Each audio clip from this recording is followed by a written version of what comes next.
Mr. Rob Tiettmeyer. I don't know. Here's a little fact. I don't know if you know this about yourself, but in the World Championship this year, you were actually in the Open division, had the highest percentage of balls in play at 62%.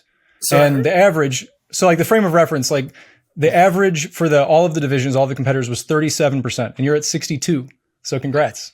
Thank you. I mean, which it was a weird World Championships because I hit the ball well in the I bounced out in the first round, hit 5 rounds and was eliminated, and hit the ball well. I mean, I put a lot of balls in play. Like I executed my game plan, did everything possible. But literally, the weirdest thing happened to me, and it not only happened once, it happened twice. Where we get done with the 6-ball set.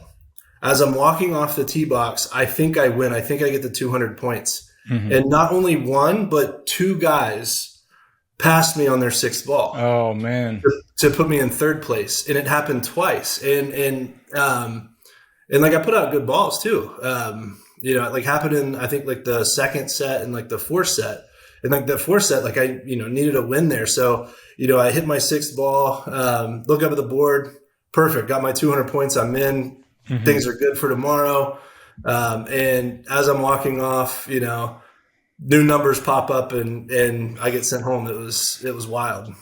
But you've been on both sides of that, right? You've plenty of times, I'm sure, on the 6th ball or 8th ball when there were 8, beat people on your last one. And you know what a great feeling it is and what a horrible feeling it is then now to have it happen to you. Absolutely. And it's one of those things that, it evens itself out. It's just like, after it happened the first time, then happened the second time, I mean, just chalked it up like, all right, not my year, just, reset, refocus, and just get after it again next year. Cause you can't expect things like that to happen all the time.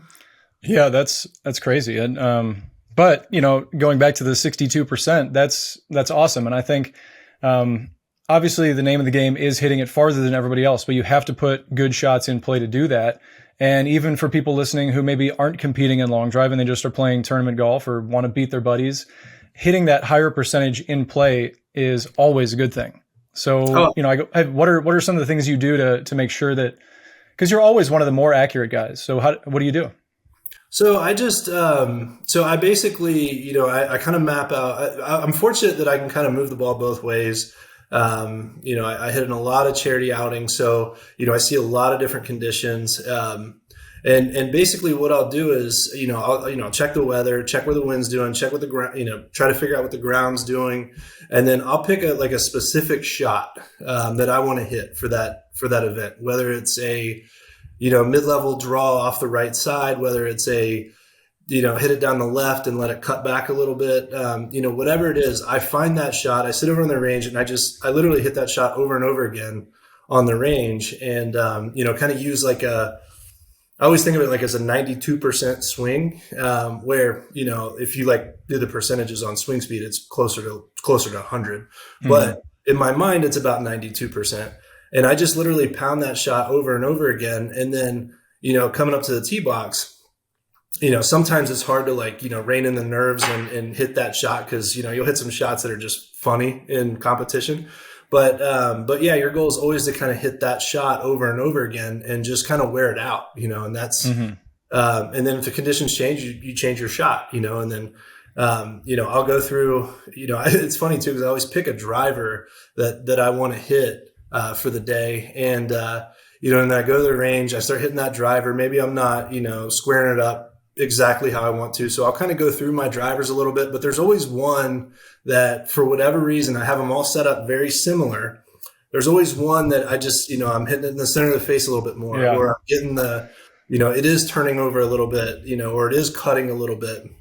And I might not expect that going into it. So that's kind of, a little bit like how I prep to do that. And, and it's condition based too, because if it's soft out or if it's it's into the wind and soft or something like that, where, getting a lot of balls in play isn't really going to help you, because you're not getting any roll anyway, then it kind of becomes like swing as hard as you can, or hit it as high as you can, or, you kind of max things out at that point. Mm-hmm. So it's, now when you're going through those shots, are you a field player, a technical player? Are you kind of like adjusting, how you feel like your hands are releasing? Are you changing your setup or some combination? It's a combination. Yeah, just kind of whatever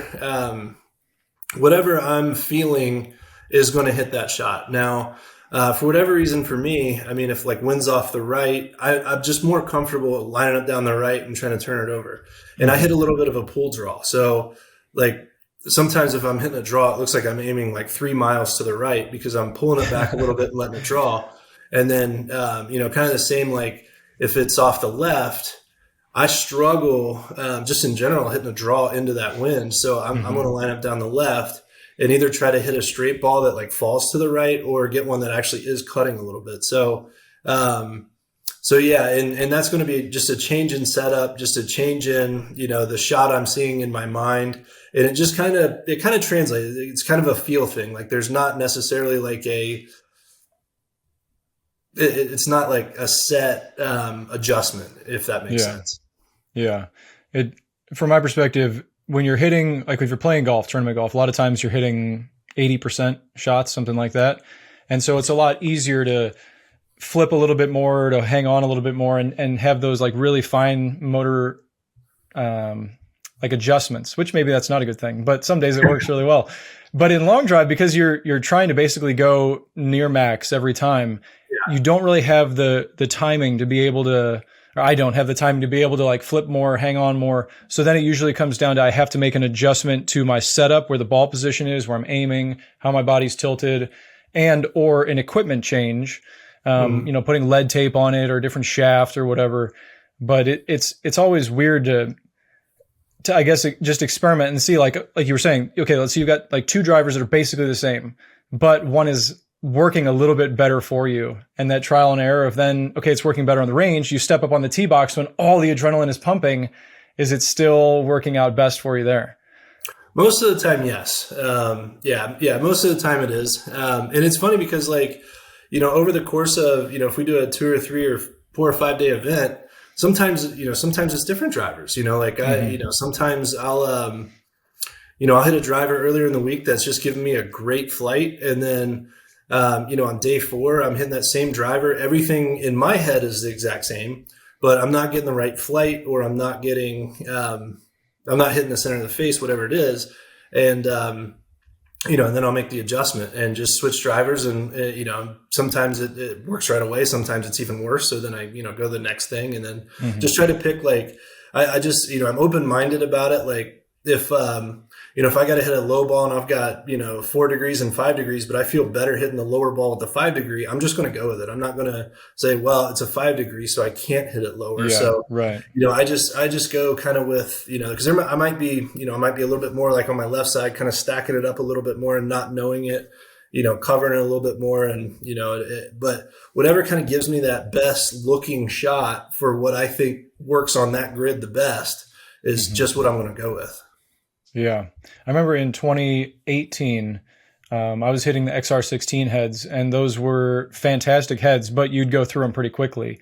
So it was always like a game of, all right, I know maybe this head is set up right, and I love how it's performing now, but I don't want to hit it on the range, and then I want to go up and compete with it. And it's a funny game. And especially, I mean, some people don't understand, if you're swinging 150 miles an hour or, give or take some, you're going to break equipment no matter what the equipment is. It's not any kind of a representation of the equipment not being made well. It's just that we're putting it under ridiculous stresses, and it's a wild ride sometimes. Yeah, I mean, I've been in the sport for a little over 10 years now, and I've yet to see unbreakable equipment. They're either going to break or go flat. Fortunately, we're getting new stuff more often. So, you might have like a graveyard of heads in your garage that, that aren't broken. They're just, you've gotten some new equipment since then, or, whatever it may be. But yeah, I broke one recently, and I thought it was in pretty good shape. I was hitting it, everything was good. I didn't, see it breaking soon. And then I looked down and I'm like, happens.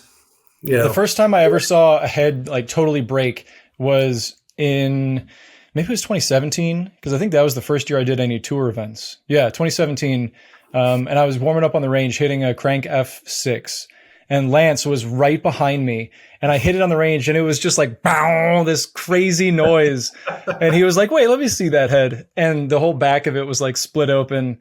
And, so of course he got me another one, and it was great. But it's wild to see when they fail like that versus just flattening in. Yeah, and it's hard for the manufacturers to to kind of figure that out, that balance of, all right, how do I make it last a while, before it breaks at these speeds while keeping it hot. It's a hard thing. I mean, and I think if it wasn't so hard, we'd see other manufacturers, dabbling in that, making some 4 and 5 degree drivers, but nobody wants to spend a lot of money on a small market type things. There's, the fact of the matter is there's only so many guys that can swing that fast or use those drivers. Right. And, excuse me for a second. I want to tell you real quick about my favorite training aid and a sponsor of the podcast, the Lag Shot. It's designed with what they call lag flex technology that'll help you to create and maintain more lag in your swing, which will give you better consistency and more speed, which we all want, right? But my favorite part is that you can go out and actually hit balls with it. It's a real club. They make a driver, a 7-iron, and a wedge. So you can incorporate it into your practice sessions to ingrain the better technique that it's teaching you. Once you try it, you'll see why I love it. Go to lagshotgolf.com/crush or click the link in the description below to get 15% off. lagshotgolf.com/crush. I feel like Crank's done a great job. I feel like Callaway's done a fantastic job. I mean, when they started, had some growing pains. Cobra got into it starting out, a couple of growing pains. Now they've got a great product.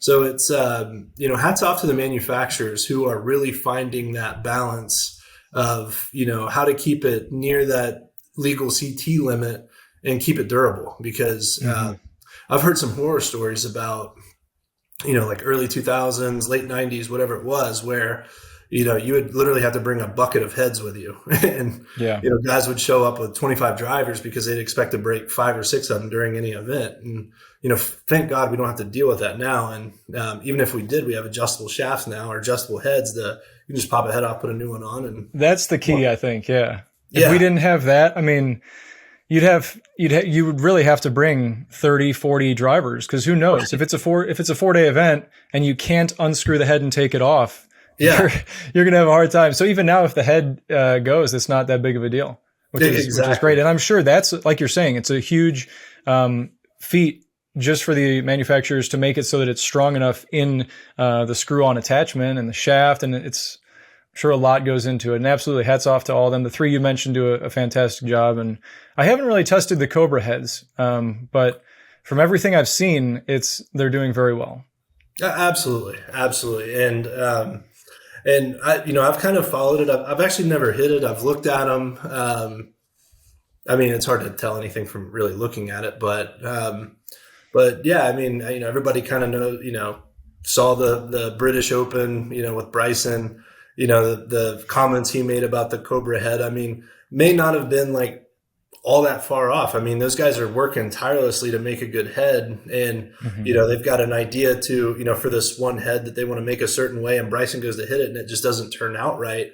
I mean, it doesn't mean like the company's bad. It just means that experiment for that one particular head might not have been that great. And sure enough, like the comments he makes, just gets blown out of proportion. I mean, I feel bad for the guy, because I'm sure if I had cameras following me everywhere too, I mean, and a lot of people watching, they would think I'm a jerk too. And, I know like that's probably the last thing that he wants to feel like, is that he's a jerk or, anything like that. Just, just from talking to him, I mean, he's super genuine and, everything there, but And about the head in particular, I think you have to go through those iterations of not necessarily the best product, so that you learn from it and then come up with the one. And as far as I've heard now, they're very, very happy with where they are. And of course it performed really well at Worlds. And so.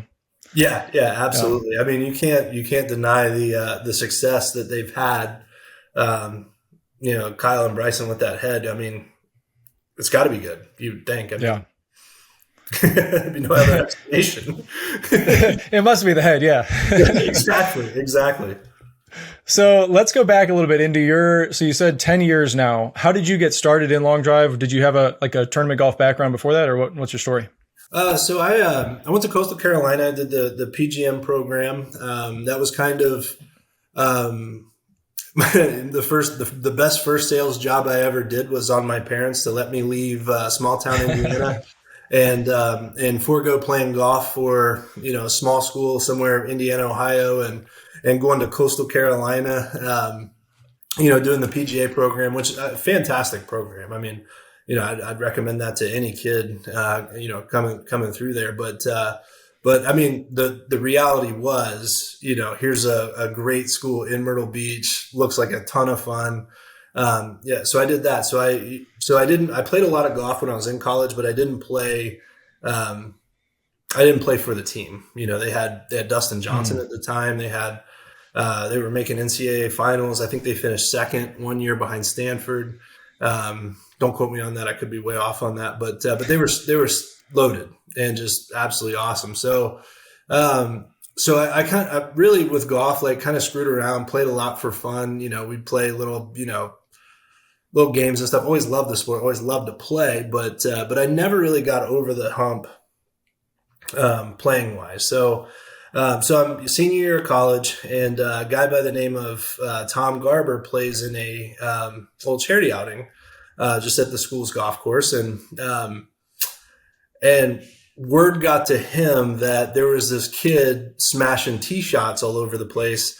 So he pulled me aside after the and funny thing about that too, we actually won that tournament in a chip off because we were tied with another team and I hit the chip. So hey, all right. Anybody that's ever seen my short game, that's a pretty incredible feat for me to win a chipping contest. But he pulls me aside and he says, "Hey, listen, have you ever thought about doing long drive?" And I said, "Obviously I've seen it on TV. I'm just a broke college kid. Like I don't really know anything like this, that, whatever." And he says, "Well, how about this?" He goes, "We're actually having a Remax qualifier over at Barefoot Landing. This is probably 2009, 2010. He goes, "Come on out, $40, get you a try. And if you need a driver to hit, just come see me. I'll give you one to hit." I said, "Perfect." So me being a college kid, not knowing what to expect, I show up with a driver and a 6-pack of beer. And I was like, perfect, here we go. And, go to the range, kind of get warmed up a little bit, have a couple of beers, and, go wander over to Tom, say, "Hey, thanks for having me out. I'd love to try one of your drivers." So here he gives me this 50-inch driver. I think it was a Bang-O-Matic. And I go over to the range, and I mean, I can't hit anything inside of 70 yards to the right. Every shot just way right and not really figuring it out. And I kind of got it to where like I was hitting the ball straight, but wasn't hitting it solid, wasn't hitting it any better than I was hitting my driver. Cause you know what a good shot feels like. And I just was not getting that feeling at all. So I go to give him his driver back and I say, "All right, well, I'm going to go ahead and put my name in. Here's my $40. And I said, "All right, when it's your turn, we'll call you." So I go back over the range with my driver. First, like 3 or 4 balls I hit 60 yards left because I've like got them mixed up in my head now and kind of get it back. And then they call my name. "All right, Rob Tiettmeyer to the tee." I'm like, oh my gosh, here we go. Now I remember 6 balls, hit my 6 balls, did not think I hit it well, but I hit one like 339, which is pretty big in Myrtle Beach. It's at sea level, very soft, and finished second or third. So actually qualified for the regional, but as a broke college kid, with no equipment, no experience or anything, I couldn't find a way to travel to Greensboro for a regional. I think it might have been $150 at that time. So I just kind of put it aside. Well, come 2012, I'm living over in Tampa at the time and just started a new job in sales in the electrical industry. So I had a little money in my pocket and had weekends off finally coming from the golf business. And, talking about it with my now wife, girlfriend at the time. And, she says, you got to find a way to get back into it if you want to do this. So I find this website called Incepta. And have you ever heard of that? Yeah, years ago I heard about Yeah, it. yeah. So back in like from I mean it was before my time, but when I got into it in 2012, it probably stopped in like 16, 17, something like that. But I found it somehow online, and I'm like, oh my gosh, everybody's talking about long drive on here. So I just put on a little post. Hey, I'm from Tampa. I want to get into sport. I know there's ways around getting equipment without just shelling out $500 for a driver. So a guy private messages me and says, hey, I'm actually going to go practice on Saturday over at this golf course. Meet me over there. Perfect. So yeah, I go over there and meet with this guy. He was using the Acropolis Aries head. And I, start practicing with him, and he actually looked over at me and he said, why don't you swing as hard as you can? I go, well, I don't remember the last time I did that. And he's like, no, just do that. And I was like, but I don't want to hurt myself. He's like, you're not going to hurt yourself. Come on, you're a kid.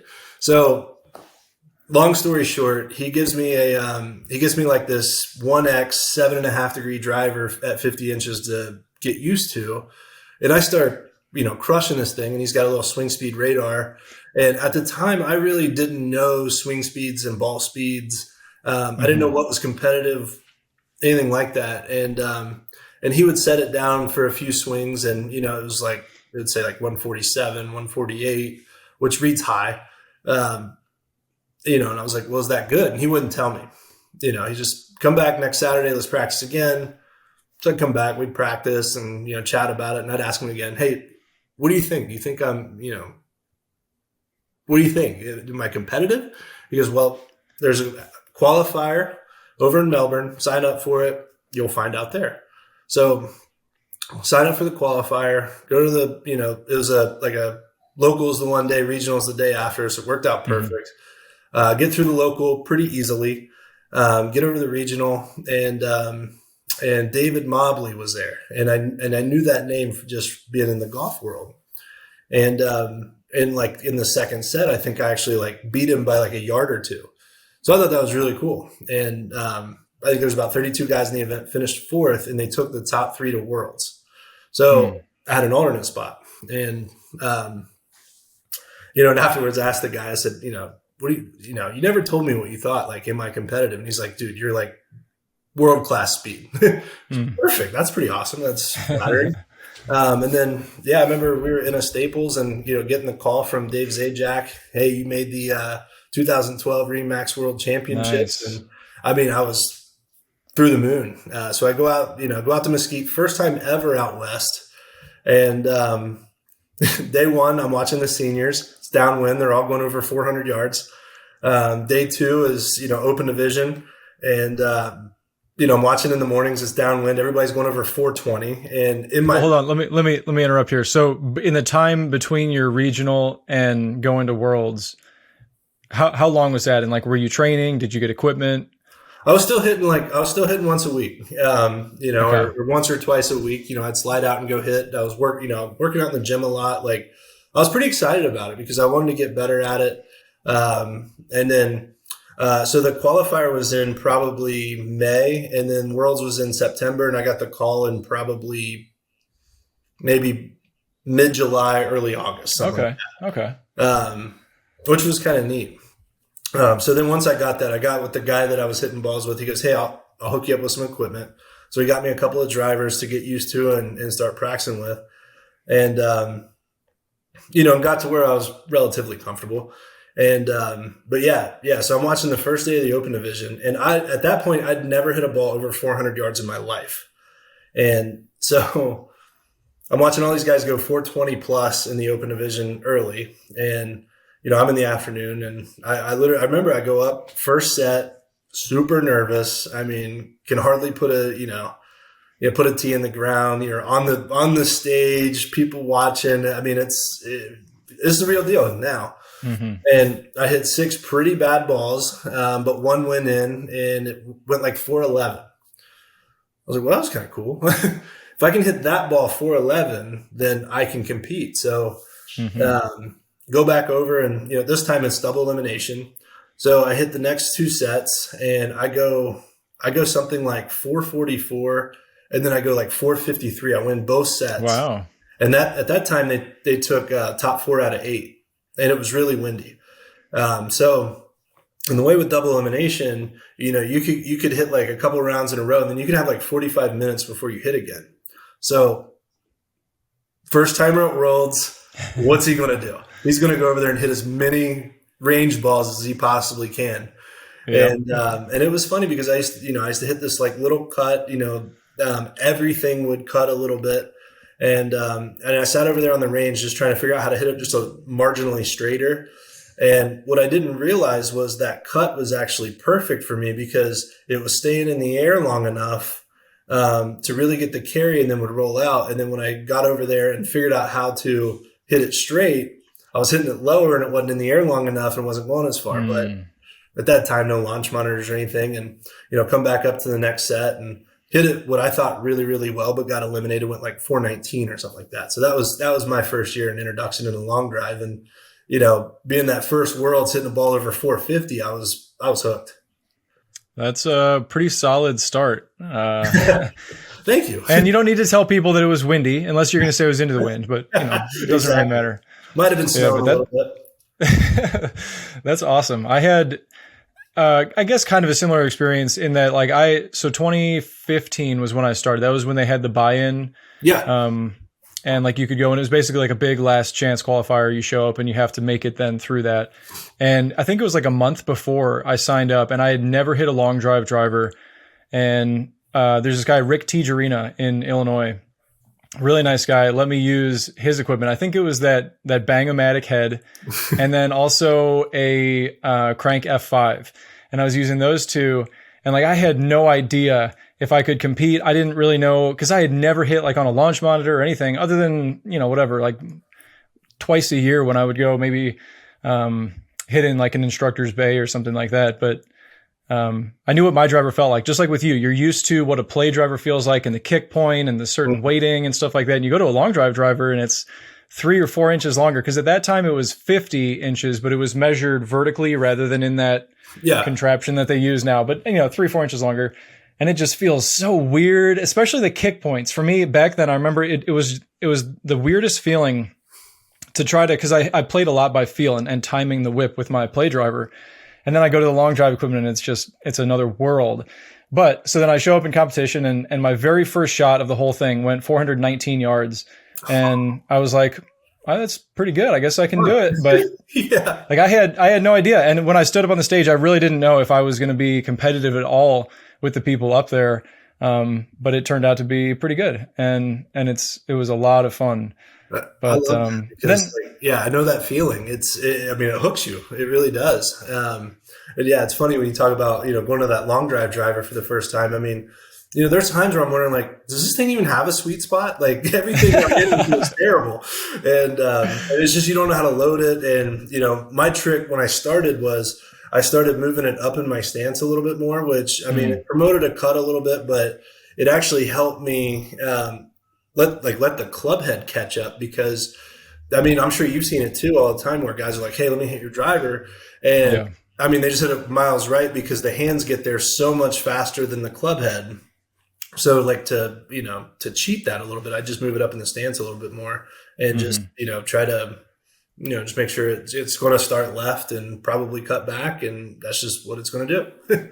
Yeah. Every time somebody asks to hit my club, at a charity event or a clinic or whatever, I always tell them, I often tell them you can, but you probably don't want to. It's not really going to be a fun experience for you. You're not going to hit a good shot. Exactly. But if you do want to try, try to hit a high draw if you know how to hit that. And then they'll still hit it low and right. But, exactly.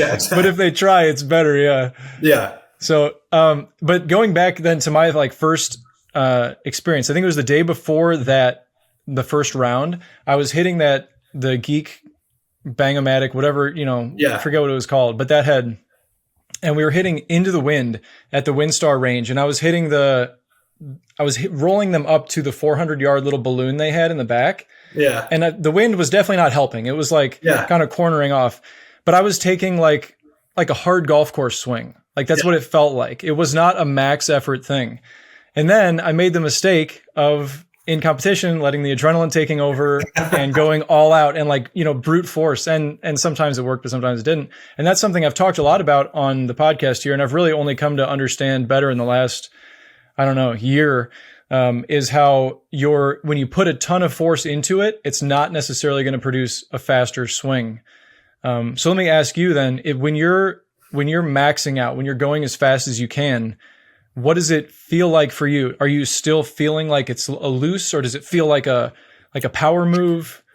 Well, it's hard for me to describe. I haven't been fast in a while. I was pretty fast like early in 2021, and then life kind of caught up a little bit, and wasn't putting in the time or anything. But I would always say like when I felt my fastest was definitely like a loose feeling, but it was almost like you get to the top and you turn, you nail your weight shift, and then just let it turn and let the hands follow, club head follows. There's not a lot of like effort of pulling down or anything like that. So that's always when I felt my fastest, is when I've been able to do that correctly. Now, to that point, it's very easy to want to pull those arms a little harder, or, put an effort from the upper body, more than you normally would. And a lot of times what that'll do is just kind of throws your sequencing off just enough to where you're not going to produce the same amount of force or the same amount of speed out of that. So, I got really good at this in 2019, and started working with Josh Koch, and really learned a lot about sequencing and how to shift the weight or shift your pressure at the right moments, and really turn through the ball and things like that. And that's when I was hitting at my best, is when I felt like I got to the top.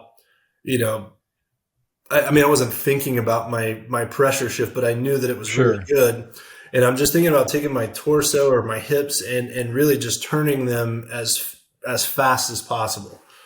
And that's what I always felt gave me the fastest speeds.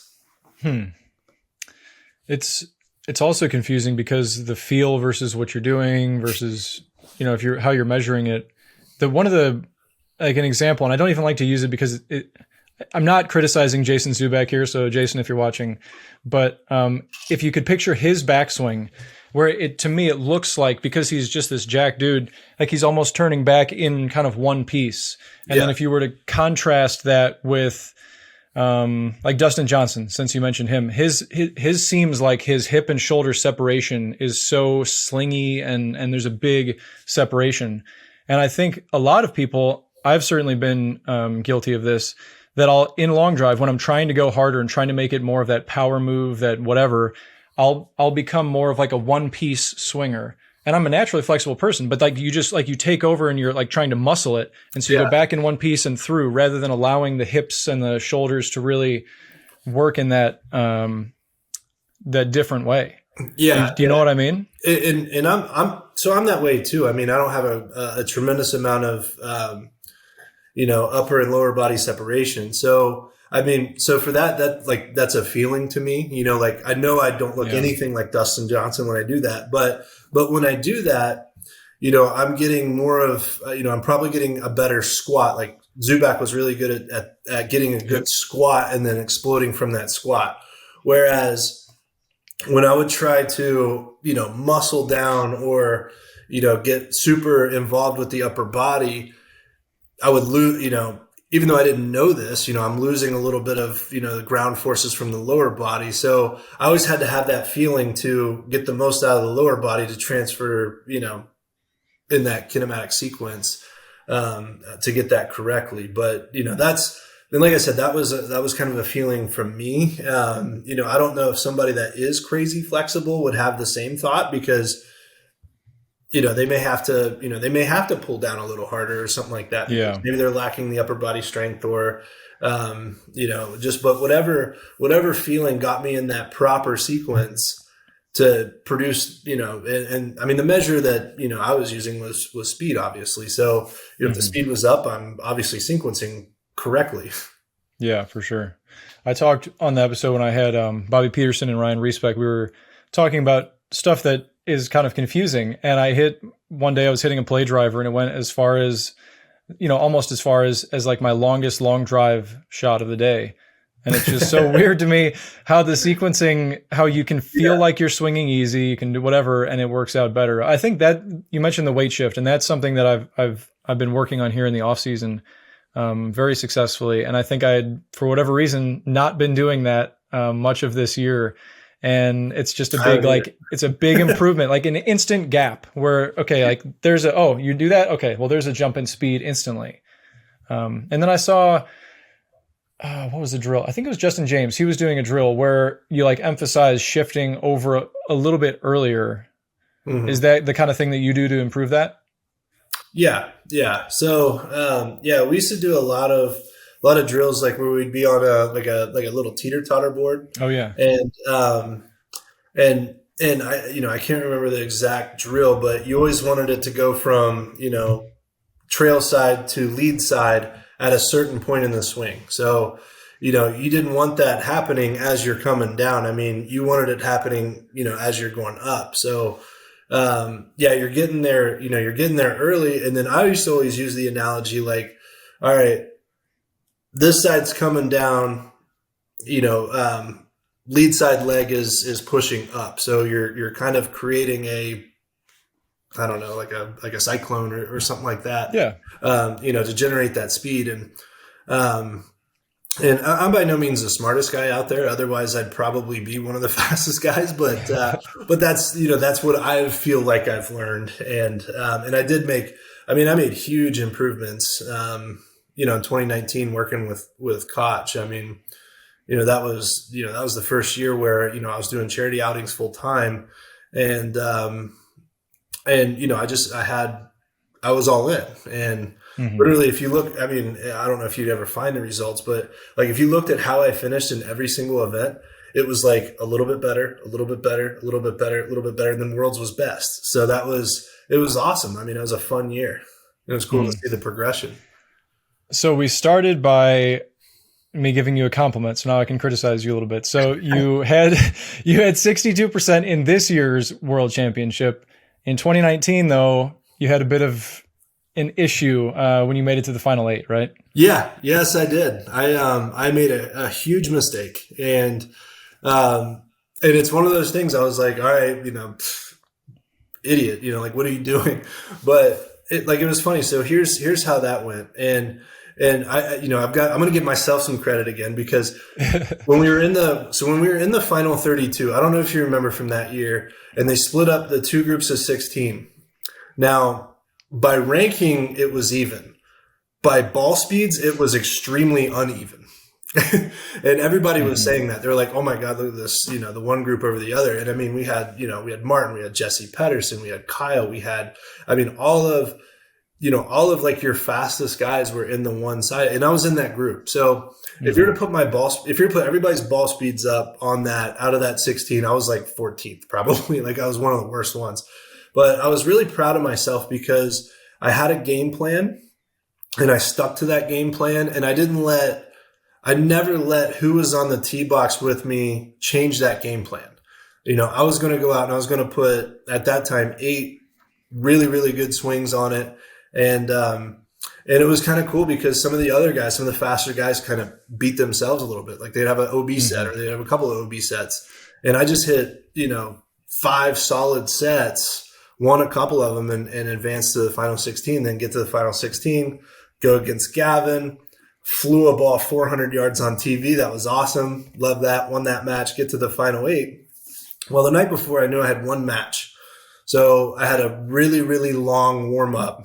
So I didn't know when I was going to hit whatever. Yeah. So night 2, we go to, final 8. You have a potential to hit in 3 matches to win the World Championships. We're on day 5 of hitting. And so I changed my thought process. I tried to estimate as best I could when I was going to hit, because nobody could really give you the exact time. It'd be sometime like between 9:15 and 9:45, is when you were going to hit. Yeah, right. So I tried to time that out. So I'm like on the range. I'm like on the phone with like a family member, just, chatting away, blah, blah, blah.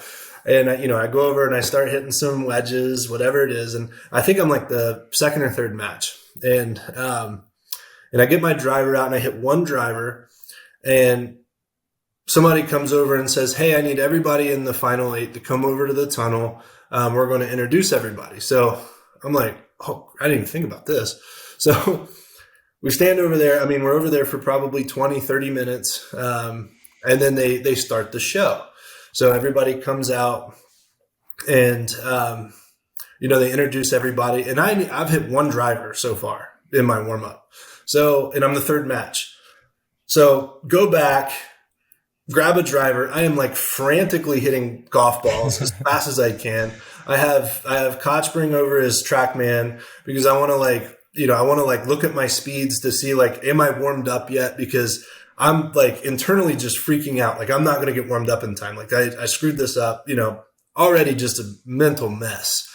And, so then they call me, to go up, and I'm against Emil Rosberg and I'm hitting first.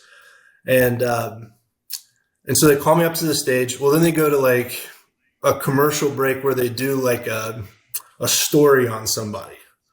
I'm just standing on the tee box. And I have no idea when I'm going to hit. And, and I'm just standing there and the guy says, I'm going to give you like a 30-second call, so, it gives that to me. All right, 30 seconds. And I mean, mentally, I'm literally like all over the place. Like I got no plan. I got no nothing. And I literally hit 8 balls. And I think I went like, the shot I was trying to hit was a little draw up the right side that would kind of go towards the middle. And literally every ball I hit, I would hit one that would fade a little bit and land just out on the right. And then the next ball, I would overhook it a little bit and it would end up just left. I mean, I never missed the grid by probably more than 30 yards, but, it was literally left, right, out of bounds, season's over. So, I mean, just, and it was all on me because like, had I gotten a proper warm up, I would have been obviously much more comfortable. And that was just like something that, I was like, all right, you were in a situation you've never been in before. Some things were thrown at you that you've never thought of. Let's learn from that. We'll get better. And then obviously 2020 hit and threw everything in a wrench per se. That's, I think probably everybody would be better if they're in a similar situation where maybe they're crunched for time or whatever. Instead of going and frantically hitting balls, maybe take like 5 or 10 air swings and then hit one really good ball. Like give your attention to that one shot instead of boom, boom, boom, boom, boom, boom, because you're going to mess up everything. You're going to change your timing, your sequencing, exactly all the stuff we were just talking about that makes your shot worse. And then you're also probably not going to see a good ball flight. So then you're mentally going to be all stressed out. You're like, oh, I'm just not hitting it how I want right now. And you'd probably be better off not hitting any balls and just going up to the tee and like a fresh mind. You're probably right. Because I mean, I was not hitting it well on the range, and I normally hit the ball very well on the range before an event. I don't know why that is. I don't know if it's like a comfort thing or if all the prep I've put in before that just is kind of like paying off, whatever it is. But I always, in my head, I'm putting on a clinic on the range where, I'm just hitting shot after shot the exact same. And, and I wasn't doing that. I mean, I'm duck hooking them. I'm hitting these big blocks, just these funny shots. And then sure enough, Josh shows me a misread on his TrackMan that said my swing speed was like 152. And that's what he showed me. So he's like, I think you're warmed up. And I was like, oh my God, I knew it was a misread, but I was like, I'm a mess right now. Well, good on him for, showing you something positive instead of being like, oh, look at your spin axis. Exactly. I mean, the spin axis, right, there's no consistency to that whatsoever. That was pretty tough to manage for anybody, though. I think maybe the first match of the night, because I'm trying to think, in 2017 and 2018, I had a match. I faced Tim Burke both times, and I think it was in 2018. He beat me by like 12 inches or something. It was rough, but like we're standing around, and for me, that's the worst time before an event, because you don't know how long you're going to be. So you just show up and you have so much adrenaline pumping through. You're like, I'm about to be on live TV competing nationally, whatever. And there's so much adrenaline that I don't even feel like I have to warm up. And then you go through the normal warm up and do all that kind of stuff, and you're just waiting and waiting and waiting, and everything is going so fast in you, but it seems so slow around you that then once you're actually up on the stage and it's ready to go, then it's awesome and it's so much fun and it feels great. But that build up to it is awful. Oh man. And like, cause I know, you've been there several times, but yeah, like when you know you're going to hit it like 9:30 at night and you've got all day, it's like, oh yeah, what do you do with yourself? I mean, you can't, it's hard to plan for. And literally like, I felt like I was the third match of the night and I just showed up as the first match got started. So and I'm one of those guys too. Like I'd be better off hitting more balls than less ball. Well, for the most part, hitting more balls than less balls. But I wanted to assuming you have the time, get a good groove. I wanted to get in that comfortable groove that I normally do on the range, and that went out the window because I felt like they were going to call my name at any time.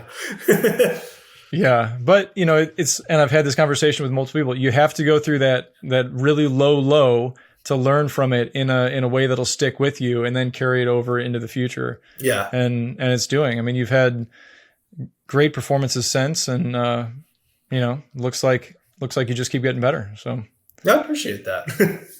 I appreciate it. And then so last year then you won, was it in Denver? Denver, yeah. Denver, okay. Yeah. So you're getting better. That was fun. That was fun because I went out there, was warming up. I knew my speeds weren't great, but I knew what the way the conditions were, they favored me. Firm and downwind is always going to favor me because that's when there's a huge premium on putting multiple balls in play. Because you could hit 4 golf balls, the exact same ball speed with the exact same flight, and they could be 50 yards difference in distance. I mean, they could, they'll be all over the place. Some will hit hard and take off. Some will hit soft. It's just, that's when the grid kind of determines the winner. And what was so fun about that was, that event we started out, the wind was down off the right. So a guy like a Colton Casto, he's winning every set because he throws his shot out to the right, wind brings it back, perfect. And a lot of us kind of got used to hitting that shot. Well, once we got to the finals, it switched and started coming over the left shoulder. So I made an adjustment. I literally went from hitting everything as a draw to everything as a fade. It went from aiming down the right line to aiming down the left line. And I just hit it really well, but I might have gotten a little bit of help. Like I think I beat Justin James in the finals, like 450 to 415. And it's like, I know his 415 ball wasn't the best. But in the finals, what was cool about that, and I love telling this story because everybody asks you like, hey, what's your longest drive? And my longest drive was that 461 ball I hit in the finals to win that event. And it was cool. I did it on the first ball.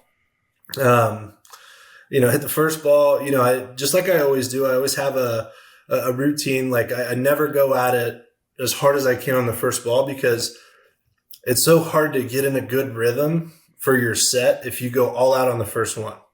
Now it's easy to like kind of build into going all out if your timing's great, but I've never had success going all out on that first ball and being able to keep some sort of swing rhythm for for the rest of your golf ball. So I hit that first ball, hit the second ball. At about that time, they, get the callback number, 461 yards. And I got so excited. I mean, the next 4 golf balls probably went, off the planet. Went up against Cassidy. He did go OB in the finals. He had a couple of good balls that were just out. But took home that victory. And, at the beginning of that day, I mean, my fastest ball speed on the range was 206 at one that I went harder at than any ball I actually did during the competition because I knew like, all right, with the way these conditions are, a 202 ball could beat a 215 ball. Just because of the way the ground was working. Now, if it's super soft or into the wind, 202 balls have a hard time beating a 215 ball in those conditions. But when it's really firm like that, that's when those, there's a premium on just hitting multiple balls in play, flighting it right, letting the wind, letting it stay in the air the max amount of time, and still getting, good, good descent angle. So yeah, I was proud of myself at how like I made the adjustment, mid tournament, and it paid off. And kind of like, beginning of the event, I wasn't really expecting to win. I'm just trying to like, get my name in to cash a check. Really was my goal, and just kind of kept fighting and kept advancing and found myself in the winner's seat. So that was fun. What would you guess was your ball speed on the 461? I mean, I'd say low 200s. I mean, maybe 204, 205 at the most, if I had to take a guess. Do you think I don't really know exactly how to word it, and I've tried to ask a few people. Do you think people compress the ball in different ways in that it can be measured differently on like a TrackMan or a flight scope? So if the max compression point for like one hitter is this far from the unit, and then the other person, the max compression is here,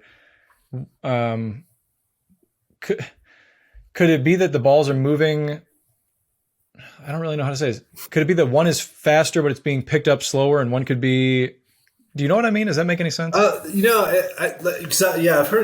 heard you ask this question before, and based on what I know, I don't see a way, if that makes sense. Okay. Like if you look at, like I think when the ground's hard and it's downwind, literally anything can happen at that point. Mm-hmm. That's conditions I love because it favors me. Now, if you're, and obviously when you're into the wind too, I mean, if it's a consistent wind, it's hard to get a consistent wind. I mean, it could literally die for a second and a half in a 204 ball, could fly farther than a 215 ball, not hit at the exact same time. But like, for like at Worlds this year, the grid was firmer than people thought. I mean, like I hit a lot of balls in play. I hit a lot of balls that felt exactly the same with the exact same flight, and they were multiple different yardages. Now, I believe that they all landed at about the same yardage, but some were taking off, some were hitting soft, and that was the advantage to me to hit multiple balls in play. Was to just give it a chance to get a nice rollout or whatever it is. So, not to say that there's not, but based on like what I've seen and what I know, I don't think so. Now, I don't think that the correlation between, with the balls that we've hit recently, I think a different ball could be designed to where, like if you take a 220 ball against a 205 ball, and like you did the mathematics and, whatever it is, like at 400 yards, a 220 ball should be X number of yards farther than a 205 ball. I think that gap's probably a little more narrow than it could be if everything was equal. But, to where like I do think like a 205 or, 210, 212 ball, you're getting more out of it. But I don't think it's necessarily going farther than a 220 ball. I just think that, a lot of times it's grid conditions or, I've heard people talk about like wind pockets where, I mean, it literally is just, just dies for a second. And, you could sit like on a par 3, on a swirling day, and you could see like, especially in like a junior tournament, you could see like, all right, no wind. And then wind picks up like 2 miles an hour in the face and everybody starts coming up short. Nobody knows why they're short. But it's kind of a wind that you don't feel. I think there's a lot of that happens. But obviously that's my theory. I don't know everything. It just seems like I think 2019 Worlds would be a good example, but I've seen a lot of other times as well at different events or hitting down like at Bobby Peterson's where we're actually hitting and going out and seeing where the ball lands and everything, where you can have two shots that are hit both really well. It's not like one is real spinny or big cut or whatever. And there's a significant speed difference, but they're going about the same. And I think they're carrying about the same in certain instances, at least. And to me, that means that there's something weird going on. Maybe it's that the ball is getting maxed out at a certain speed, although I've seen it on different balls, or compressions are different. I don't really know, but something Yeah. Something's hard to explain. Yeah. I was going to say it could be something as simple as, manufacturing tolerances of the golf ball are different. Usually like in a giant pile of golf balls, the compressions are going to be between X number and X number, so, if you get two guys hitting that same ball that are two different compressions, I could see how that could happen. But go back to Worlds 2019. Now, like I'd hit on that grid for 3 days in a row before, my match against Gavin. And I don't think like I all of a sudden got like way faster that night, but I remember the ball that I hit against him. When I hit it, I thought best that's going to end up is 385. And I look on the Jumbotron, it lands at 400 and rolls out to 415. And I was like, I can't believe that ball went that far. Like it felt kind of spinny, like it felt like it was cut. I meant to draw it, like it didn't feel like it didn't feel like it was going to go that far, but it flew 20 yards farther than I thought it would. It was kind of strange. So yeah, I mean, there's definitely strange things that happen. And I've always wanted to look that up. Like, all right, is it maybe like a change in the barometric pressure? Is it, because it was at nighttime versus daytime? Because one thing I've learned in long drive, the ball does fly farther the later you get in the day, but I haven't hit enough at night to test that. Yeah. I've hit a good amount down at Bobby's at night, but then it's harder to go out and confirm how it's landing on the grid. Yeah. But okay, so you mentioned routine, and I always like to hear from different people on how they go about different routines and the mental side of it. Because I think especially as you get higher up in any sport, the mental side is huge and maybe more important than even the physical. I mean, assuming you have like baseline physical attributes. But so what kind of routine do you go through and what do you do mentally? Yeah. So routine wise, prepping for an event, I want to make sure. So in a perfect world, and I've not been good at this, I like to train all year, whatever I'm working on. And I'm kind of a basket case when it comes to that. Like, so 2019, I mean, you might laugh at me, but have you ever heard of like Beachbody on Demand? I think so. Yeah. So it's literally like like an app on Roku that my wife got. And she was like, hey, I want you to do this like 80-day obsession thing with me. And I mean, and it's a lot of like, you're taking like 15-pound dumbbells and, doing 20 reps. And then, but they're actually, I mean, overall, they're good because it hits like every muscle group. And, it has like, 2 days of cardio, 5 days of, like 2 days of cardio, 3 days of weight training. So it's a lot of band work. It's basically what you can do like in your garage with some bands and some dumbbells. So really, like that was what I did all year. And there was another program in there, the insanity workouts. Have you ever seen those or done those? Yeah, I've seen those. Yeah, they're crazy. So that week of Worlds, before I would get to the event, I would do the insanity warm up, which was like 20 minutes, and it was like a cardio, get your heart going, and then a great like stretching routine. And I felt like that like really helped me. So, I mean, not to like say like that's the best way to go about it, but like that's what I was doing at the time. But what I do like to do, or what I did in that, because that was probably the year where I was like the most focused and had the most time to put into it. I started like tapering up to Worlds, where I would do like, let's say I normally did a 45-minute workout. I would start doing 20-minute workouts of the same intensity. So like I might do all the same exercises, but instead of doing like 3 or 4 sets, I would do 1 and then just move on to the next thing. So basically I'm getting like full muscle pumps, but not getting as much muscle fatigue, if that makes sense. And then I'll taper it back to almost doing like nothing for 3 or 4 days leading up to it. So I think that's a good approach, because I've always noticed I'm my fastest like a week after I stop working out. I start working out, I almost get like a little slower for a while. And because I'm a guy that like, I'm not consistent about it at all. Like, I might get really good about it for 3 months, and then I might take a month off for no like apparent reason. But I always notice like right after that first week of not doing anything, like I'm super fast. So I kind of went with that approach, and it seemed to pay off. And then mentally, I see so many guys mentally like I feel like they approach it wrong, to where like they're so focused on outspeeding everybody, and they're not as focused on like just hitting good quality shots. Yeah, I totally agree. And I see that a lot. And you put a guy on the tee box like next to Kyle Berkshire, and all of a sudden they're trying to go faster than they've ever gone before, and they're never going to hit it better doing that. So the approach that I've always taken is I try to almost pay like no attention to who I'm on the tee box with. Like, all right, this is just me on the box hitting the best 6 golf balls I can hit, and whatever the results are, they are, and I have to accept that and just go back and either, if the results were good, keep doing what you're doing. If they're bad, see like, all right, was it my fault? Or did I just get beat?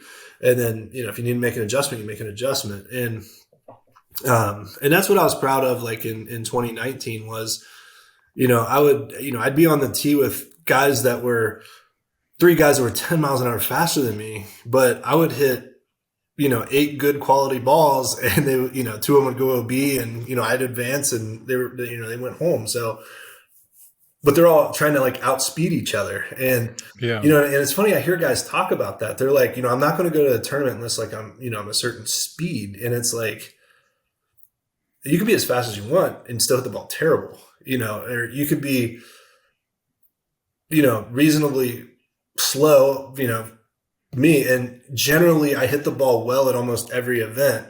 It's usually like my speed is like my limiting factor, but I usually hit it well, it's kind of rare that like I just go and hit it terrible. I mean, I did in Florida this year, but that was, I wasn't practicing at all. I was not working out at all. I should have hit it bad, and I did hit it bad. But generally, if I prep right and put in the time, like I'm going to hit it well.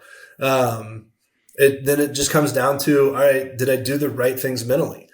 Or did I like try to go faster than Kyle when I'm on the tee box with him? Or Martin, or Josh Koch. Like, and you can only go as fast as you can go. So, well, if you look back throughout the history of long drive, there, you can look at Kyle, you can look at Justin James, maybe Martin as well. But depending on the event, it's almost never the guy who is the absolute fastest who wins the event. I point out Kyle and Justin because they're kind of exceptions to that. Right. But generally speaking, go back and all of the years that long drive has been going on, all of the tour events, it's usually not the guy who's the absolute fastest. It comes down to the guy who hits the best shots when you need to. Yeah. And of course, ball speed is wildly important. It's like the horsepower, the underlying thing you need, but it really is who performs at the time. Just like in any other sport, it doesn't matter if you can make a full court shot in basketball. Like if you have the strength to throw it that way, you have to make the shot. You actually have to put it through the rim.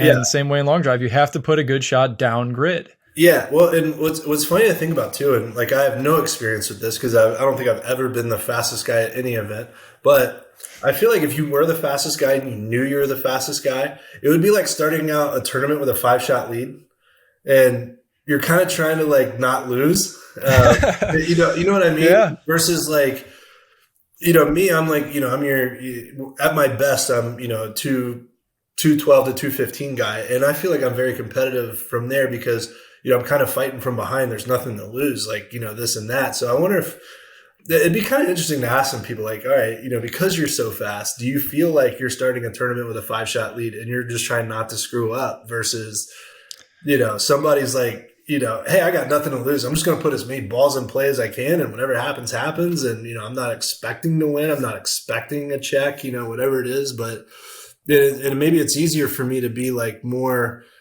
process oriented versus results oriented. And And I think that's a huge part of it, because before launch monitors, I thought I was one of the fastest guys at some events, and I thought, like, all right, this is my event to lose, and Yeah. once you get to the, you get to the final 8, and it takes a while to like figure that out, because, you get to the final 8, like, all right, things are different. You're in a new territory. Like, all right, how do you not, quote unquote, not screw up to get to the next round? And then how do you win that next round? Then once you get to the finals, like, all right, how do you get past that to get the win? Because there was a long time ago, back in, 14, 15, and 16, there wasn't much of a tour. There wasn't really anything on TV, maybe in 16, but before that. And Respec was like on a tear. He was winning every tour event, but I was finishing top 5 in like almost all of them. And, Respec beat me in the finals like 2 or 3 times in one year. And, and we even had, we had an event like out in Utah where he beat me by like inches. And, I always gave him a hard time. I'm like, all right, now who's working the grid here? Like, all right, we're at your place and beat me by inches. Like, all right, I believe that, but I mean, he probably did beat me, but yeah, it's, I feel like since then I've gotten a lot better mentally, to where when I do get in those positions where I'm in the final 8 or I'm in the match play, you just got to keep that same, like, just go out and hit 6 good balls. You can't win it or lose it. You can either hit good balls or not hit good balls, and then whatever happens. Yeah. And I was in a very similar position to you back in 2017 or whatever it was, where there was not as big of a focus on the speed as a number would say, unless you were one of the few guys who had a unit regularly to hit on. But all of the confidence that I got came from the actual numbers that were being called back in the grid. Yeah. And, I would, not every time, but I've beaten everybody in a set. So then it's like, oh, well, if I can beat him, whatever my speeds are, I can do it again. Like, they're good enough to, Exactly. So I think that's a better approach for me, rather than, now I do use a flight scope to try to train and be pushing it and be improving all the time. But it's, you gotta be able to separate it. And sometimes it's hard to separate it and be like, all right, I'm in training mode. I really want to know what the numbers are so that I can really push and try to raise my level. And now I'm in competition, and now I don't care what it is. I just want to hit the best shot at the moment, and really performing and being an athlete. And that's what it's all about. Yeah, exactly. And it's hard. We've all fought it. You get a monitor, you get a radar, whatever it is. And, you start practicing with that. It's hard not to turn every session into a speed session. And it's like, that's obviously not the way to get better at long drive, is to do it, like, go for your fastest speed every single time you hit balls. Because you got to learn, like, all right, how do I hit good shots? What I like about mine, I've actually got a pretty sweet man cave. I don't know if you knew that or not, but, No. Yeah, I've got a like a 50-foot long garage that's it's like a 2-car tandem garage, and the lighting's terrible out there. Otherwise, I'd have gone out there for this. But yeah, I've got like a Turf Hound tee box in there. It's all AstroTurf, got the screen, projector, everything. So like that's where I practice. So it's so easy to just turn every session into a speed session out there, and I get in a bad habit of doing that. But it's cool because you can mess with like conditions on whatever software you've got. You can put some wind out of the left. You can put altitude on there. You can do certain things, and then you can even turn the speeds off and just get the yardage. And, sometimes you're much better off practicing like that. I mean, yeah, because you are getting that immediate feedback on distance. When, you go to range, all you're doing is like looking at the ball thinking like, that looks good. I don't know if it is or not. I have no idea how far it went, but it looks good. Mm-hmm. But no idea what the yardage is. Yeah. Let me dig a little bit deeper into the mental side. Mm-hmm. So when you're competing, like let's say you're up on the tee box, what actual thoughts are going on during a set or leading up to that set? So it's all about, there's nothing ever specific, if that makes sense. So, like I always said, I'm always trying to like hit a certain shot, and And whatever that feeling on the range is what I'm going to take to the tee box. So, if I'm trying to hit like some sort of certain shot, I'm trying to take that feeling and take it to the tee box. Now, when I go to the tee box and I hit my first shot, like I want that to be the same feeling speed wise as I had on the range. And it might not be. It's probably faster because you've got some adrenaline going, but I don't want to like try to go faster, or like when I'm on the range, I'm never trying to hit it like as hard as possible. I might hit one or two balls that way just to see like, all right, so I got to basically, I would never do it if I didn't have a monitor, but because I have a monitor, I'm going to take a couple of swings and swing as hard as I can. But I'm always trying to hit like that perfect shot at a really good speed. And so I try to take that same thought, same speed to the tee box. And as you know, it doesn't always happen. Like you might hit your first ball 6 miles to the right, and you didn't do that once on the range. So yeah, it's easy to, when that happens, easy to panic and think like, oh, I did something wrong, or I need to fix something.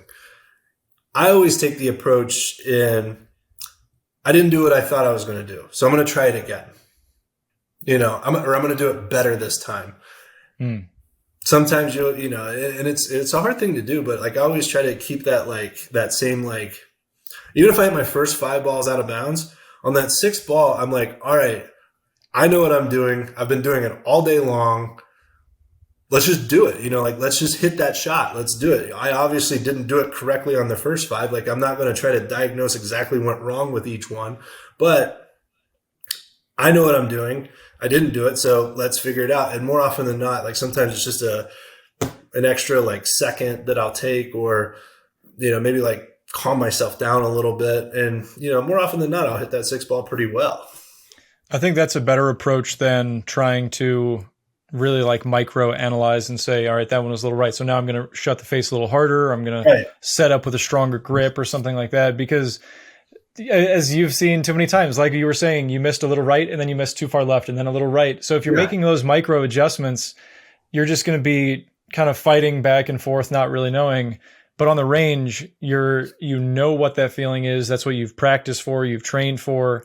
And it could be as small. When we're going at world-class speeds, if you hit it on the heel or on the toe by a little bit, you could have made a perfect swing, but the ball is not going to be even close. Right. So sometimes it's a matter of that. Maybe your swing was perfect. Maybe your timing was perfect. Maybe everything, but you just mishit it a little bit. So then in that case, you should absolutely just do it again. Do the same thing. Exactly. And like, I would never like, all right, hit a bad ball. I'm going to throw that thought out and try something I've never tried before. Like, I don't think that's the approach. Yeah. And there's another thing like I'm trying to get better at too. I always got in this horrible habit of, if I had a good ball out there, or I had, let's say I had 2 good balls out there, on that last ball, whether it was that 6th or 8th ball, I would try like this, like hero shot, if that makes sense, where in most cases I would line up a little bit more to the right and I would try to hit it like higher with a draw, or some sort of like unicorn shot, and would swing as hard as I could. And I'd pull that shot off maybe like once out of every, 10 times trying it. So I'm basically wasting that last ball. And so like getting it through this thick skull, trying to make sure like that 6 ball is a good ball, because sometimes it comes down to that. And, you can't like waste a ball trying to do something that you're not good at. And I would get in that habit a lot. I've done that. I don't know that I've ever really steered the ball very much, because I think that's, probably like the worst thing you could do. I'd rather really go for a shot than say, all right, I'm just going to hold off and hit a little one. If I'm going to ever do that, if I'm ever going to hold it off, I'd rather do that on the first ball and then, build it up. Yeah. But I know that, and I'm sure I'm not alone in this, and a lot of other long drivers and top people, whatever, I get kind of like a bit of it like an obsessive personality. So like if maybe I'm out there and I'm hitting it and everything is going great in practice, but like I look at one little number and it's like a half a degree off of what I was thinking it was. And I'm like, oh, maybe I'm going to tweak that. I'm going to try this. I'm going to try that, or a mile an hour here or there. And like I can get really absorbed in like the minutia of everything that goes on. And it's a weird thing, because I think that's helpful at times if you can then balance it with like shutting the brain off and just being an animal and letting the primal side take over. Yeah, yeah, and because I mean, I don't get super crazy caught up in, like, if I see like something weird with my and I don't know if like this is the right approach or not, but in my head I'm like, all right, the monitor's wrong. That's what I like that. I like that answer better. Yeah. All right, I hit it. It looked how I wanted it to look. The monitor's wrong. I'm not going to pay attention to that. It's all right. It's not used to being in Mesquite, Nevada. It's not used to being. So it's just wrong. So that's kind of like what I do to deal with that. Now, not to say that that's correct. But or even like even if it weren't on a technical side, like maybe I'm out hitting and the ball is cutting. Yeah. But then I want to hit a draw, and like I'll just like keep practicing and practicing and practicing until I can make it turn over. But sometimes I should just go with the cut, or vice versa. Yeah. Exactly. I mean, I think that's a great thing to do, because if you're struggling to turn it one way or another, you almost have to just throw that shot out and just do what makes sense, or what's getting you to hit good golf balls. And and like what I've learned for me, I mean, I'm only going to change the curvature based on the wind. So like if it's coming off the right, I'm going to try to turn it over. If it's coming off the left, I'm going to try to cut it, just because like I know from experience over however many years that whenever I try to fight that's when I struggle, like hitting a drawback into the wind, or if I try to like hold one, to hit it straight, on a fairway, like I've never been good at that. Into the wind, I always seem to draw it a little easier. Downwind, I seem to cut it a little easier. So like I've kind of learned like those are kind of my tendencies a little bit. So yeah, like that's just kind of the approach that I'll go with in those areas. But yeah, I would never try to like fight what you're trying to do. And the cool part too, like about, because I usually hit like a little bit of a pull draw. If I pull it too much, sometimes it cuts back and it goes right down the middle and it's a good ball. And I'm like, all right, that works too. Yeah. And I probably do that more often than I think. So everybody still thinks I hit nothing but a cut and I don't draw the ball. But in my head, I draw the ball. Yeah. It's always nice to see your miss hits go in the grid. Yeah.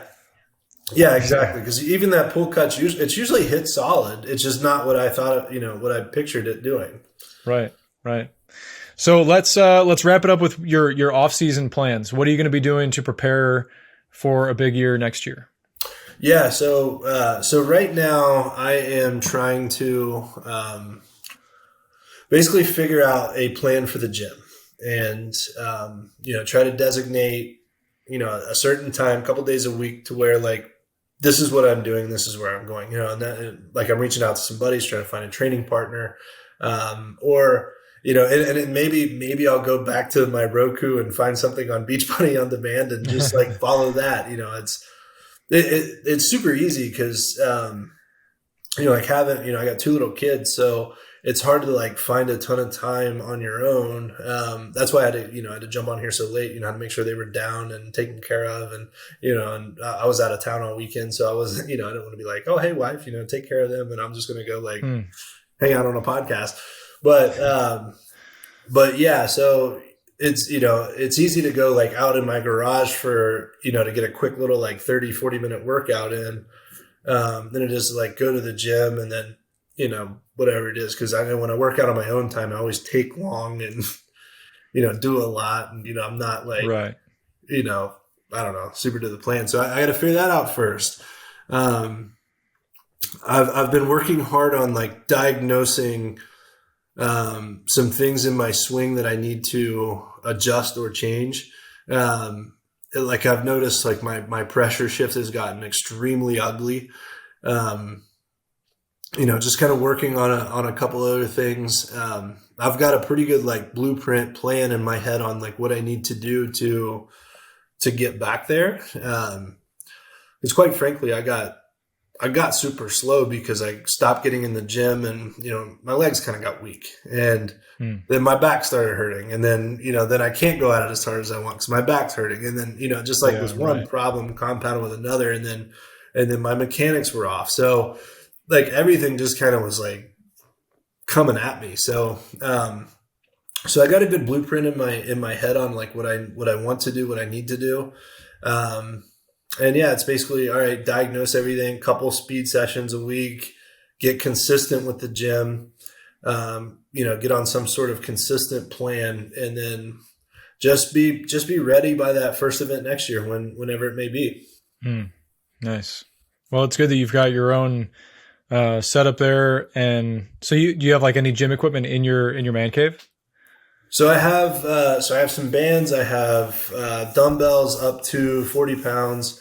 I've got some like slider plates. I need to get. I think it would be super helpful to get something that I could take like a big band and wrap it around to, almost like take place of a like cable pulley. But to be able to do that with bands, I don't have anything I can attach it to without breaking it off the wall. So like I need to get that. I think that would be helpful. And then just the dumbbell stuff. And I mean, there's enough out there that you can do to like still get in. Oh yeah. Pretty good. Cause I've never been, I have horrible form on deadlifts and squats. So every time I've ever tried to implement those into my workouts, I do them up until I get hurt, and then I stop doing them. I get hurt every single time.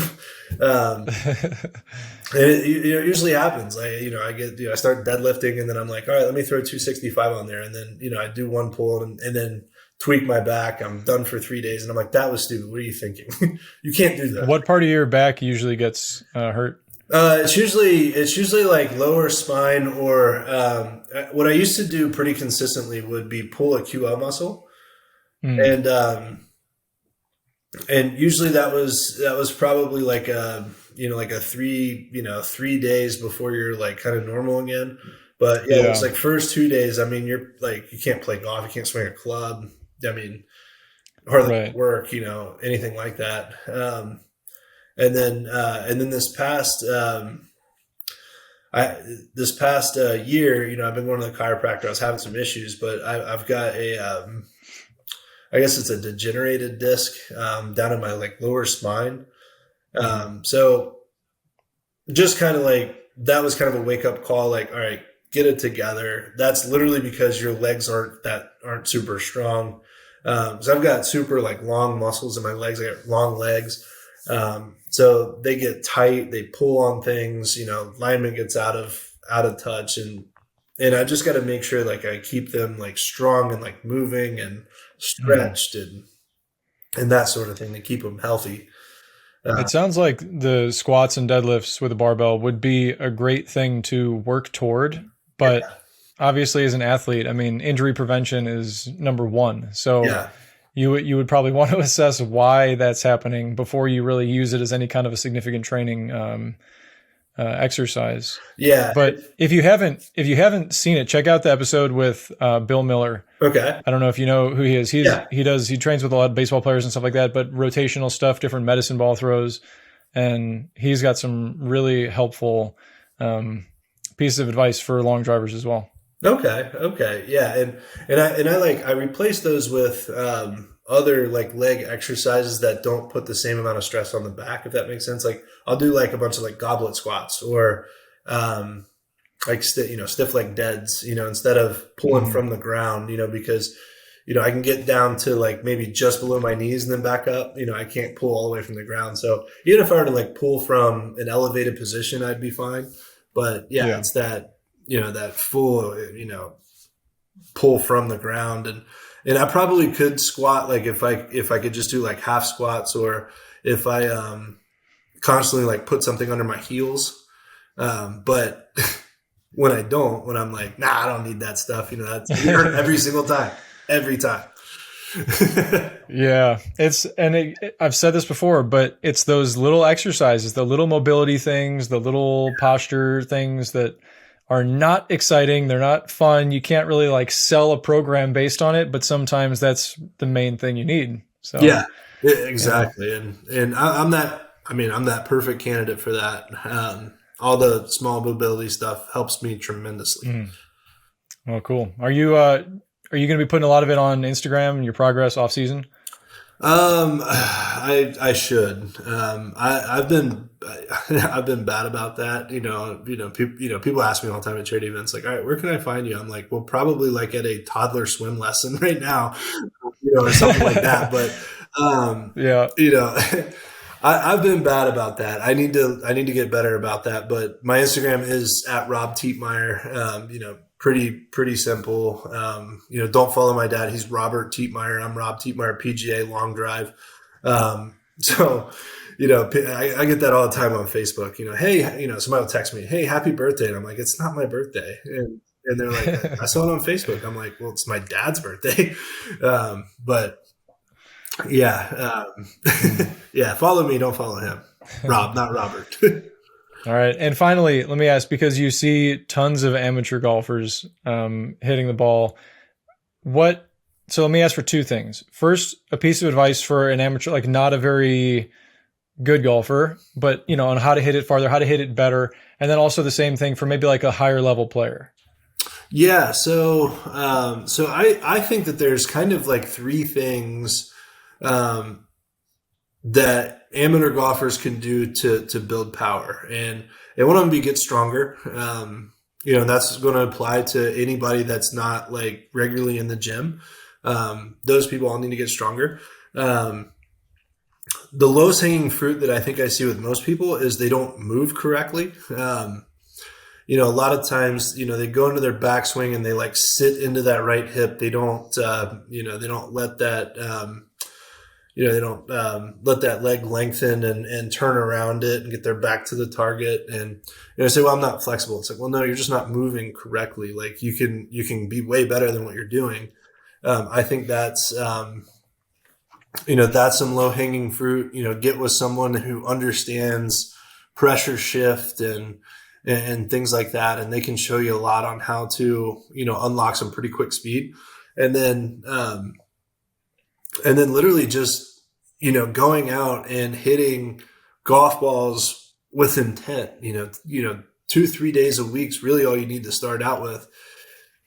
Do your regular range session, but then put away 15-20 golf balls at the end and just hammer them. I mean, just push the limits. And that was huge for me in the beginning, because I used to hit like 170-yard 7-iron, and which was like consistent with good golf. But when I started really intent and everything, on the driving range, I'd play golf and I'd hit that 177 iron 30 yards over the green, and feel like I'm taking the same swing. But and it was gains like that, and it was getting stronger. And I was only doing 2 of the 3. Like I still wasn't really moving properly. So had I done all 3 of those, got better at all 3 of those in the beginning, I probably would have had even better gains. So I think that kind of like those 3 pillars applies to the not so great golfer and the relatively accomplished golfer. If you're lacking in one of those 3 things, that's what you need to address, and that's what you need to put your focus in, and you'll pick up some gains. I like it because you can make those simple and quick adjustments in those 3 areas, but then also you can kind of infinitely get better and better and better at it. You can always get stronger. You can always move a little bit better, and your intent, keep practicing that. And I like it. Yeah. Cool. Yeah, absolutely. And they're not that hard to do. Yeah. Awesome. Well, thanks, man. Yeah. Oh, and the last thing I would say too is when you're following coaches on Instagram, and I don't know if you see this, and it drives me nuts, but for about 2 years, all these like Instagram golf coaches had nothing but shallow the shaft drills. And then like recently it became like, well, everybody's in early extension and here's how to fix early extension. And I like, it drives me nuts because, there's great players that play without shallowing the shaft, and there's great players that, that hit it far, that early extend. And, and it's just like, I don't know, they become these like Instagram trends, and, people it's so easy to get caught up in that. For sure. This happened to me. I mean, the whole shallowing the shaft thing, I hated it, didn't like those videos, whatever it was. And then next thing I know, like I'm swinging and I'm like, God, I'm like really like shallowing the shaft here, and I'm not even trying to. And I'm like more shallow than I like want to be. But I have no idea if it's from looking at those videos or not, but I just found it ironic and funny. It is. I'm kind of intentionally ignorant to certain things like that, like certain trends that I just don't really, and I've said this before again, but like if you can't do something, you have limited coaching abilities, I think, as well, because you've never done. I mean, if you've done it in the past and maybe you're older, whatever, right, like that's totally understandable. But if you've never done it, if you've never been to that level, I'm not sure you can teach somebody necessarily to get to that level. But and then also, exactly. I don't really think that anything is like new in golf. You look just back throughout time, everything is cyclical. It's don't pick up your foot, turn your hips, turn the hands, hold it, whatever. It all comes and goes again. Right, exactly. I know, and it's funny. It's like if you've got a guy that's got like poor wrist movement, and you're trying to get him to like shallow the shaft, and he's just snap hooking every single ball. It's like, well, this isn't working. Yeah. His problem isn't he's not shallowing the shaft enough. Like this instructor on Instagram said, the number one thing that the tour pros do that you don't do is they shallow the shaft. And yeah, and it drives me nuts. But, it does seem like TPI is putting out a lot of really good stuff now. They're awesome. I guess I don't know when I'm certified. I have a TPI level 1, maybe 2, but I got them years ago. And then I didn't really follow much of what they were teaching. And then really only within the last year. And they've been putting out so much good stuff about power and how it relates to consistency and just like you're talking about, better movement quality can take care of so much. Yeah, exactly. And, and it's funny, like whenever I'm like, want to bounce a theory off, I one of the first things I do is I look to see if TPI wrote an article about it. And I just wanted to get like, what's their opinion on this thought that I had, because I either thought of it or heard someone say something similar to that and was like, maybe that's a good thought to get that to work this way. Or, if I change this, maybe it'll have this effect. And, I always look to see if TPI wrote an article about it. That's always one of the first things I look at. So yeah, those guys are awesome. They're phenomenal. Nice. Yeah. I'm not sure if I'm going to be able to come out to Florida this winter, but I was talking with Josh and if I do, I'd love to get together with you and with him, and we can train together and push some limits. Absolutely. I, my youngest daughter just turned 1. We're starting to get in a little bit better routine. So like, I'm going to have better, I'm going to better manage my time to be able to do that type of stuff. So I need to get out. I need to get out there and see some people besides, singing Baby Shark over and over again. Yeah, I'm sure. Well, thanks, man. It's great to, learn more of the insight. I always love hearing different approaches to different successful people's strategies. So thanks for that. And thanks for sharing it with us. Well, I appreciate that. And I appreciate that you think of me as being successful. I appreciate that. Absolutely, man. Well, thank you. Have a good one. All right. You too.